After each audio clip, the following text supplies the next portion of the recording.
everybody. Welcome back to my weekly actor check-in vlog. My name is Christina Alabato. I'm an actor here based in New York City.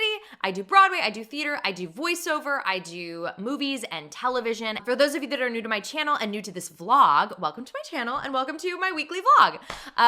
I come on here every Sunday and I talk about how my previous week was as an actor, what kind of auditions I got, what kind of offers I got, how I made money, what I was up to, what my frustrations were, and what my wins were, and we share about them on the comments. I love hearing from all of you. If you're here for the first time, welcome. And if you are a returning person, yay, I'm so glad you're back. How have your weeks been? I took the week of Thanksgiving off just because I was with family. I needed to chill. We are talking about November 28th through December 4th. I literally cannot believe that it's December. My brain is completely blown by this. I can't believe it. It's going so fast. Like the year is almost over. It's crazy. How was your week this week? The previous week, which is the week of the holiday, was pretty chill for me, as I am sure it was for a lot of you. I did a callback right before I left, and then I went and visited Bob's family and had Thanksgiving in Chicago, and then I came back on the weekend and had a bunch of Friendsgivings and Thanksgivings, and it was so special and fun and celebratory. I loved every second of it. So now we're talking about this past week. How were your weeks? How was it? Was it fun? Did you have wins? Were you frustrated? Tell me all about it. Let's talk about first and foremost what I was up to last week. So last week I actually started a 3-week workshop of a new musical. I don't know if I can tell you what the musical is, but if you go on my Instagram, you can probably figure it out. Maybe. Or some of you might be able to. But I'm working on a new musical. We are in the workshop phase. What a workshop is, depending on the contract, you can stage a bunch of stuff. You can do dance numbers. You can basically do the whole show on its feet in a, theater if you wanted to. But for this one, we're doing 3 weeks in a studio, working on dance numbers, working on structure of the musical, and it's been so fun. So I started that on Monday the 28th, and that was my main project for the week. Rehearsals are pretty much 10 to 6 every day with an hour lunch break. That's how it works. It's been fantastic so far. I did a 29-hour reading of this previously, so the role and the project isn't new to me this time.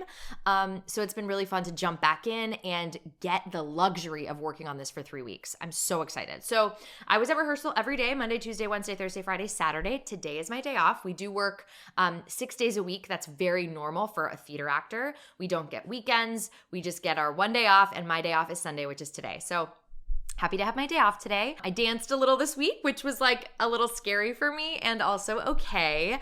I like dancing. I've danced in my career a lot, but I'm a slow learner. I'm sure I have other movers and dancers out there that feel that way. So it always gets the best of me, and it takes a lot of concentration and focus for me to not get overwhelmed by being slow. But I had a good attitude about it this week, and I feel like I had fun.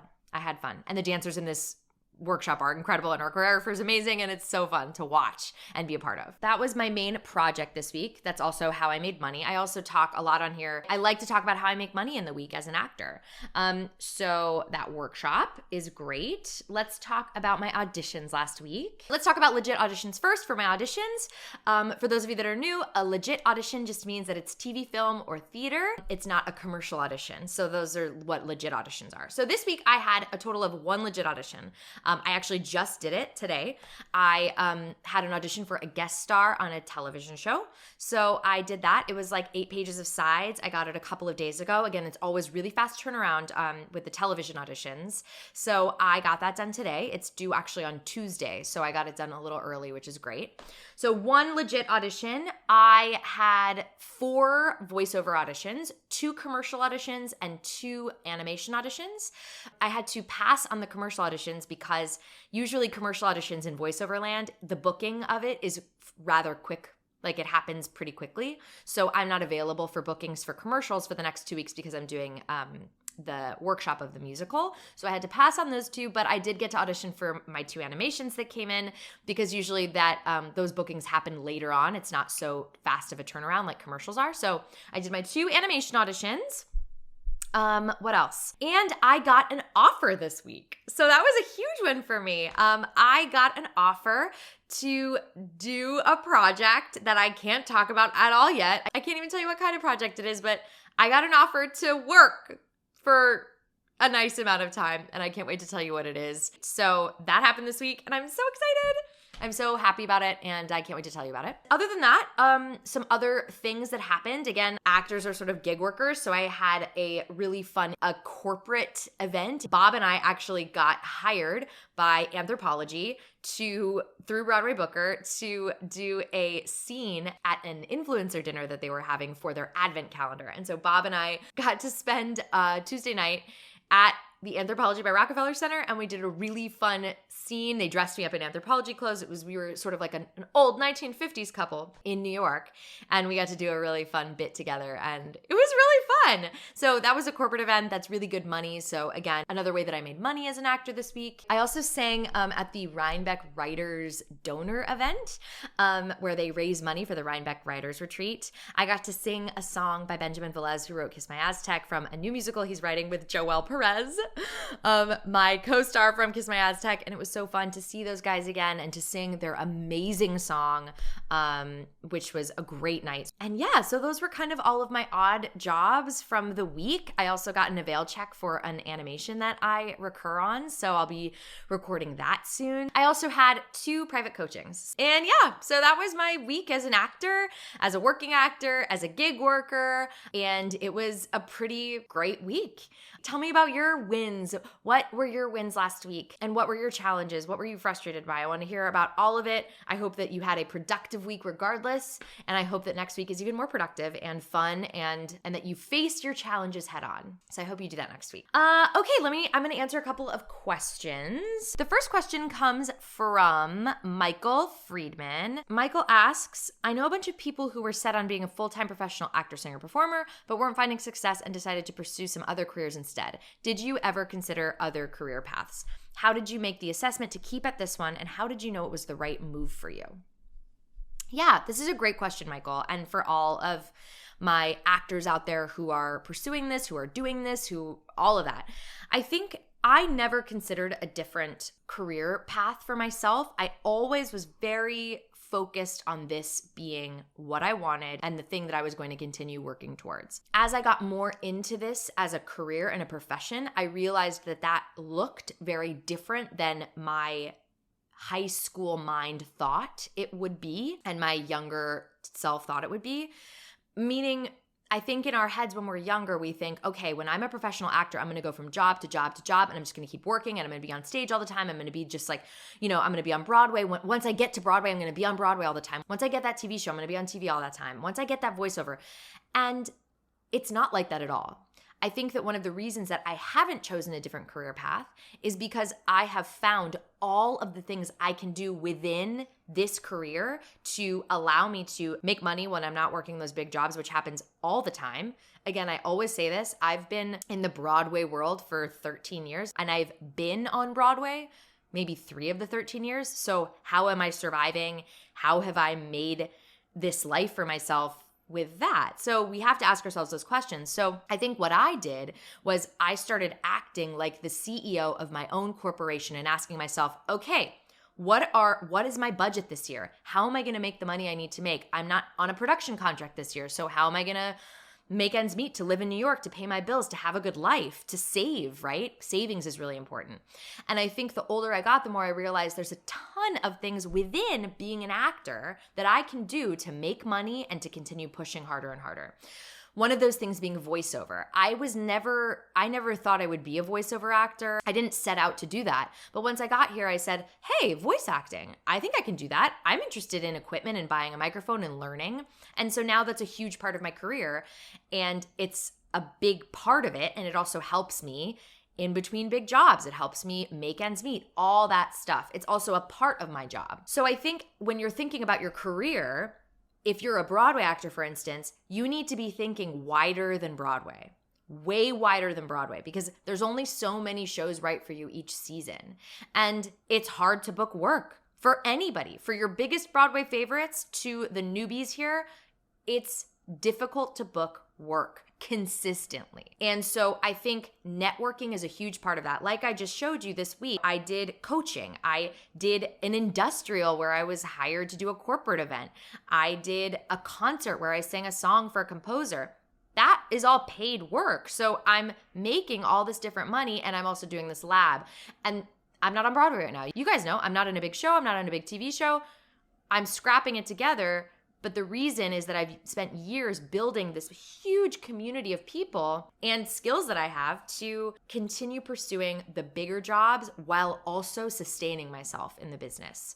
And I'm happy. So I think that when you're thinking about if this is the right thing for you, I would say open your mind to what that really looks like and what that means. That's how you're going to figure out if this is right for you. If you feel like the only way it'll be right for you is if you're on Broadway every single year and you're raking in the cash, and once you get that thing, it's all going to change, it's not. So if that's what you're thinking of, not you, Michael, specifically, but everybody as you're considering what you want to do, that's not what it is. And every time you get something, you want to level up further. And the struggle of booking never goes away. Maybe it goes away for like the top celebrities, but in general, that struggle is real forever, meaning you have to find other ways to sustain yourself and to stay happy and to stay satisfied in your life.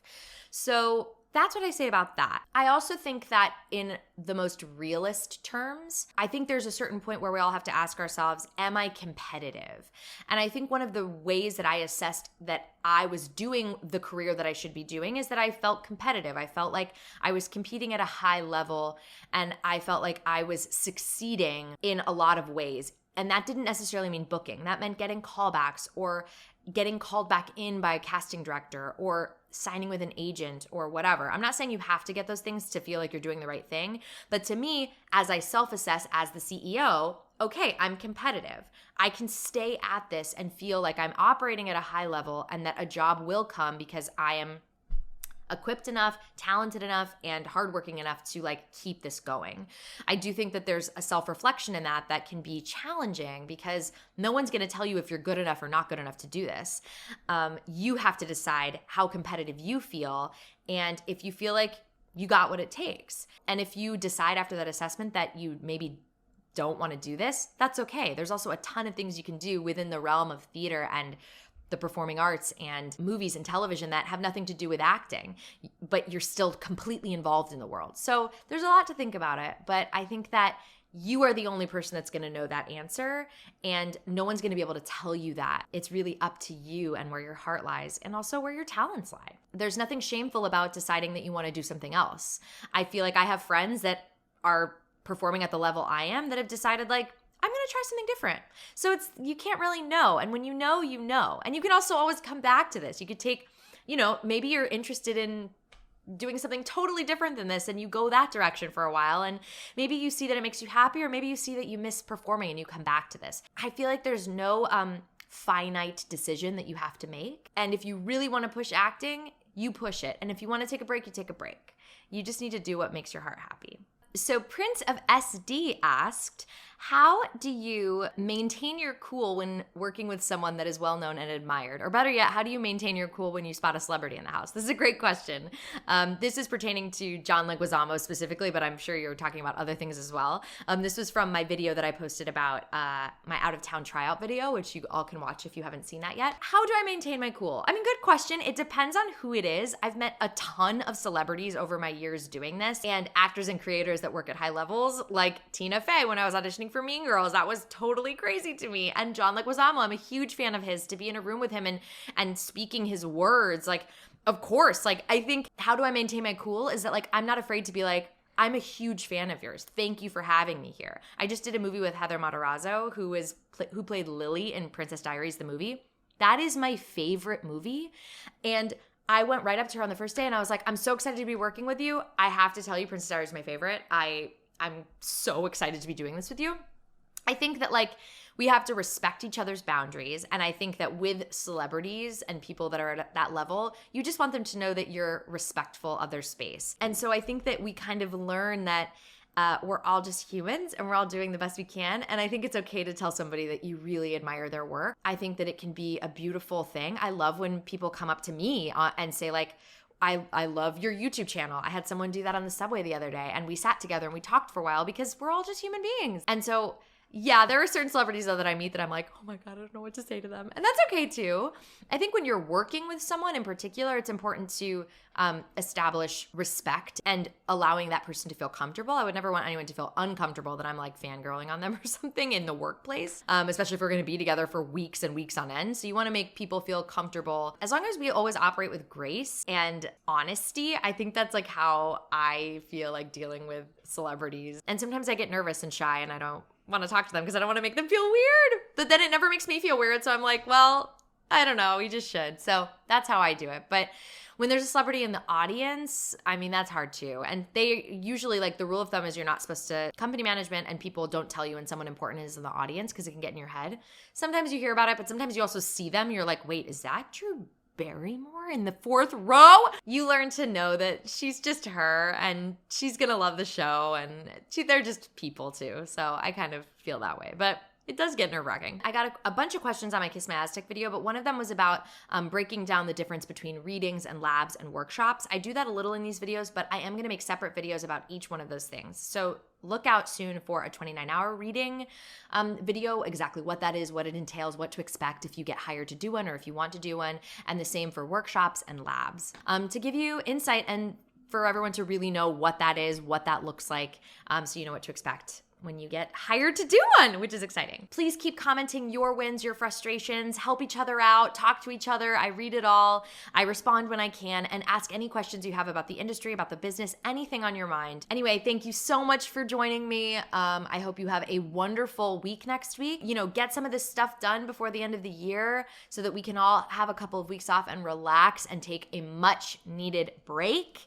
But for now, keep pushing through December. See what can happen. Get something done. Do something scary. Do something that intimidates you. You know, make a video of something. Be brave this week. How about that? That's what I want to leave you with. Be brave this week. And don't be afraid to be you and to ask for what you want, because you never know what they're going to say. So anyway, thanks y'all. I'll see you next week.